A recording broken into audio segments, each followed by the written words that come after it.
Our channel Guinness world. তো আজকে অনেক দিন পর আবার তোমাদের জন্য একটা নতুন ভিডিও নিয়ে চলে এসেছি।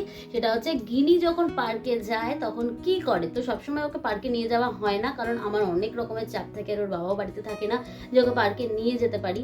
বাট মাঝে মাঝে ও বায়না করে, আর মাঝে মাঝে ওকে নিয়ে যাওয়াটাও জরুরি, কারণ ওদের যে ভালো লাগার জায়গা সেটা তো ওখানেই। আমাদের কাজটা তো আর ওরা বুঝবে না, ওরা ওদের ছোটবেলাটা হারিয়ে ফেলবে। তো সেই জন্য মাঝে মাঝে ওকে আমি পার্কে নিয়ে যাই। আর আজকে থেকে চেষ্টা করব প্রত্যেকটা সানডেতে ওকে যাতে আমি পার্কে নিয়ে যেতে পারি, কারণ পড়াশোনার চাপ বাড়বে আস্তে আস্তে, আর সেগুলোর সাথে সাথে ওদের এনজয়মেন্টের জায়গাটাও কিন্তু খুব দরকার। তো চলো আজকে আমরা পার্কে যাবো দুজনে মিলে। আর আমি কিন্তু একদম সিম্পল একটা কুর্তি আর লেগিংস পরে রেডি হয়ে গেছি, আর তোমাদের গিনিও রেডি হয়ে গেছে, একটা জিন্স পরেছে আর ওপরে একটা গেঞ্জি পরেছে। এই দেখো একটা গেঞ্জি পরেছে, কিন্তু তার উপর আমি একটা পাতলা পঞ্চু পরিয়ে দিয়েছি, কারণ হচ্ছে বাইরে এখন হালকা হালকা ঠান্ডা আছে। যদিও ডিসেম্বর মাসের আজকে 3 তারিখ, কিন্তু সেরকম একটা ঠান্ডা পড়েনি, কিন্তু হালকা হালকা ঠান্ডা আছে আর ওদের লেগে যেতে পারে ঠান্ডাটা। তো সেই জন্যে আমি এখন ওকে নিয়ে পঞ্চু পরিয়ে জিন্স পরিয়ে যাব পার্কে। আর পার্কে গিয়ে গিনি কি কি করবে তোমাদের সাথে সবটা শেয়ার করবো, দেখতে থাকো, আশা করছি খুব ভালো লাগবে। এখন আমি পার্কে যাচ্ছি।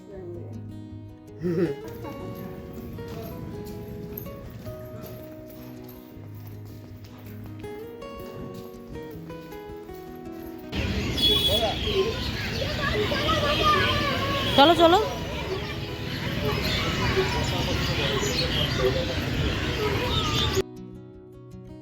তো রাস্তা থেকে হেঁটে হেঁটে কিন্তু দেখো বন্ধুরা আমরা পার্কে চলে এসেছি। আর পার্কে এসেই কিন্তু তোমাদের গিনি আগেই গোল গোল রাউন্ড করা জিনিসটা চড়ে নিল। তো ওটাকে কি বলে না আমি জানি না ঠিক, তোমাদের যদি নামটা জানা থাকে আমাকে কমেন্টে কিন্তু জানাতে পারো। আর তারপরও চড়ে নিচ্ছে হচ্ছে দোলনা। আর এই ফাঁকে না আমি তোমাদেরকে পুরো পার্কটা এক ঝলক দেখিয়ে দিচ্ছি। পার্কে আরও কয়েকটা ছোট ছোট বাচ্চা ছিল। আর এরপরে না ও চড়তে চাইছিল হচ্ছে ঢেকি, কিন্তু ওর মাপের কোনো বাচ্চা ছিল না, তাই জন্য আমি এক হাতে ফোন ধরে ভিডিও করতে করতে আরেক হাত দিয়ে ওকে চড়াচ্ছিলাম। সেই জন্য ক্লিপিংসটাও বেশিটা আর নিতে পারিনি তোমাদের জন্যে।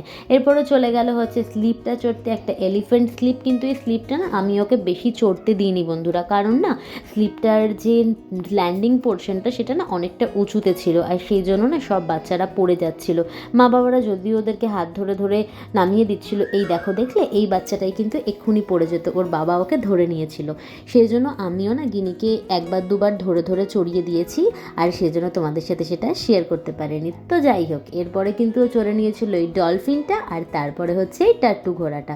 এখন সন্ধ্যাবেলা, তাই জন্য পার্কে পরপর অনেক বাচ্চারা আসছে। আর পার্কটায় দেখো খুব সুন্দর করে বড়দের বসার জন্য জায়গা আছে।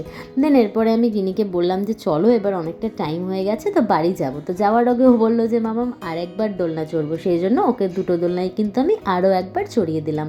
তোমাদের গিনি কিন্তু দোলনা চড়তে খুব ভালোবাসে। আর তোমরা কারা কারা দোলনা চড়তে ভালোবাসো আমায় কমেন্টে জানাতে ভুলো না কিন্তু। এরপরে আমরা পার্ক থেকে বেরোলাম, আর বেরিয়েই আমরা কিন্তু চলে এসেছিলাম এই একটা ভুজিয়া আলার দোকানে। এখান থেকে আমি নিয়ে নিয়েছিলাম গরম গরম সিঙ্গারা। নিয়ে বাড়িতে ঢুকবো এমন সময় দিদি বলছে আমাদের যে চিঙ্কি আছে একটা ছোট্ট বিড়াল, তোমরা ওকে দেখোনি, একবার অন্য সময় তোমাদেরকে দেখাবো। ওদের অনেকগুলো ছোট ছোট বেবি হয়েছে, তো দিদি ওদেরকে এখানে ভালো করে রেখেছে, তো সেই জন্যই আমাকে দেখাতে নিয়ে এসেছিলো। আর আমি ফাঁকতালে তোমাদেরকেও একটুখানি দেখিয়ে দিলাম। আর ওদের জন্য কিন্তু দিদি মানে সব কিছু করে। ওদেরকে দেখো আসন পেতে থাকতে দিয়েছে, ওদের যাতে মশা না কামড়ায়, তাই জন্য ঘরের টুনি লাইটগুলো জানলার ওপর থেকে ফেলেছে। আর তোমাদের গিনি কিন্তু জানলা দিয়েই দেখছিল।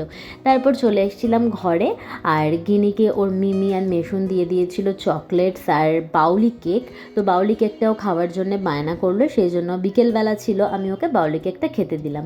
আর এই যে মিনিটা দেখছো ওগুলো কিন্তু ওর বেবি না, ও ছাড়াও আরও একটা মিনি আছে তার বেবি। তো তারপর গিনি বাউলিটা খেলো আর আমরা বসে গল্প করলাম। ভিডিওটা কেমন লাগলো